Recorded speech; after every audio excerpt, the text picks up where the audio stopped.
کہ شہروں میں رہنے والے عربیوں کا رواج تھا کہ جب وہ شہر میں بچہ پیدا ہوتا تو اسے تازہ ہوا کے لیے 4-5 سال گاؤں میں بھیجتے. اسی لیے تو میرے نبی حضرت علیمہ کے پاس گئے تھے. تو یہاں پینڈو گردن جھکا لیتا ہے. یہ جتنے شہر آباد ہیں پینڈوؤں کی وجہ سے آباد ہے. پینڈو بڑی تر و تازہ قوم کو کہتے ہیں, پر پتہ نہیں کیا بات ہے, مور بڑا خوبصورت ہوتا ہے, ہر وقت پیروں کو دیکھتا رہتا ہے, کہتا ہے کبھی یہ صحیح ہوتے نا. او خدا کے بندے, باقی سارا جسم دیکھنا, تیری صرف سڑک کچی ہے تو سب سے نیچا ہو گیا ہے. تیری سڑک کچی ہے پر تیری ہوا بڑی تر و تازہ ہے. تو اس طرح بھی تو غور کرنا, اپنی مٹی پہ چلنے کا سلیقہ سیکھو. سنگ مرمر پہ چلو گے تو پھسل جاؤ گے. اور درویشوں نے کہا تھا دیش اپنے دیاں بلا نالو, تم بے لالا کھائیے, آمی غیر ملک دے باغاں اندر میوے کھان نہ جائیے. او بھائی یہاں رہ.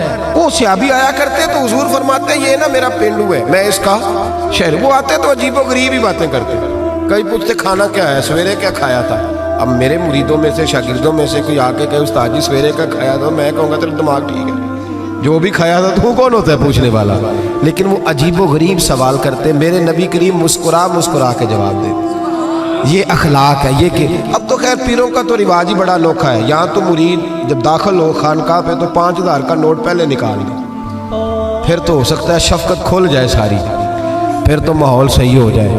لیکن اگر مرید بیچارہ آتے ہی اس کو خود بھوک لگی ہو, لنگر دینا پڑے, تو پھر پیر صاحب کہتے ہیں تو آج کیوں آیا, جمعراتی سویرے 10 بجے اڑا سے, تجھے نہیں پتا کہ آج میں چلے میں رہتا ہوں. کیا تماشا. اقبال نے کہا خدا بندہ یہ تیرے سادہ دل بندے کدھر جائیں, کہ درویشی بھی عیاری ہے شہنشاہی بھی عیاری. اور اقبال کہنے لگے یہ نذرانہ نہیں یہ سود ہے پیران حرم کا, یہ نذرانہ نہیں یہ سود ہے. میں سخت لوگوں کے پاس بیٹھتا ہوں تو کبھی کبھی کو بات سخت بھی مجھ سے نکل جاتی ہے, مجبوری جو ہوئی ہو جاتی. میں لاہور میں تھا, بڑی اچھی کانفرنس ہو رہی تھی, تو بعد میں ایک اور جگہ پہ پہنچ گئے تو وہاں کچھ مشائخ کے مریدین کے مخصوص حلقے بھی موجود تھے. تو ایک شخص نے مجھے کہا ان میں سے کہ یہ کچھ مریدوں نے نا اپنے رخشوں پہ لکھایا ہوا ہے صاحب میرے پیر کی دعا ہے. تو لوگ بڑا تاثر لیتے ہیں کہ اب پیر کی دعا سے صرف رخشہ ہی ملا ہے, تو ان سے کہیں یہ نہ لکھوایا کریں. تو میں نے کہا چلو میں مرید کو منع کر دیتا ہوں, کیونکہ مرید سادہ تو رو رو کے ہو گیا تائب, کاش اس پیر مغاں کو بھی مل جاتی توبہ کی توفیق. تو میں نے کہا کہ چلو میں مرید کو منع کر دیتا ہوں رخشے پہ نہ لکھوائے, پیر صاحب تو اپنی پراڈوں پہ لکھوائیں نا کہ سب میرے مریدوں کا نذرانہ ہے. ان کو منع کر دیتے ہیں. اور آپ سے شکوہ ہے, آپ سے شکوہ ہے, یہ جو آپ کو 40 سال مصلی پہ کھڑے رہ کے امامت کراتا ہے یہ کبھی پیر نہیں بنتا, حالانکہ رسول اللہ کے مصلی پہ کھڑا ہے, نبی پاک کے ممبر پہ کھڑا ہے. میں نے کہا ہے تھوڑی خشکی ہے تو کچھ باتیں سخت بھی کروں گا. میرے پاس ایک شخص آیا کرتا تھا, روز اپنے پیر کی کوئی نہ کوئی کرامت سناتا. تو ایک دن گھر میں کوئی جھگڑا ہو گیا بھائی کا, کوئی طلاق کا معاملہ ہوا, تو مجھ سے پوچھنے آ گیا. کہنے لگا حضرت جی وہ طلاق کا مسئلہ بتائیں. تو میں کہا پیروں پوچھو. کہنے ہونا نہیں ہوتا. تو میں کہا جہل نے پھر کرامت تو روز نہیں تیار ہوتی ہے. بانج علمو جو کرے فقیری او جاہل مرے دیوانہ ہو. میں کافر نہیں آ کے, حالانکہ سلطان باؤ نے کافر کہا ہے, تو میں حالانکہ اتنی بات نہیں کر رہا جتنی وہ کہہ گئے. خیال کریں تھوڑا سا, ہم نے تو استحصال کیا. یہ مدرسے کے بچے نا عید والے دن یہ بھی حدیث سنائی جاتی ہے, یہ بھی حدیث سنائی جاتی ہے کہ ان کے پیروں کے نیچے فرشتے پر بچھاتے ہیں, اور پھر کمیٹی والوں نے اسی جس کے نیچے پیروں کے نیچے پر بچھا رہے ہیں اسی کی گردن پر کھالیں بھی رکھی ہوتی ہیں. یہ وہ معزز آدمی ہے جس کے پیروں کے نیچے فرشتوں نے پر بچھائے. یہ تو استحصال کیا آپ نے, حد کر دی. بہت سارے شیخ الحدیث ہیں جن کی بیٹیاں ابھی اس انتظار میں ہیں کہ کہیں سے جہیز آئے گا تو شادی ہوگی.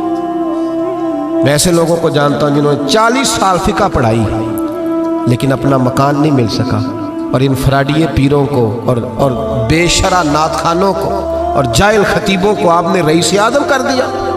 کبھی اس دکھ کو سنو گے تو میں سناؤں گا. آپ لوگوں نے حد کر دی.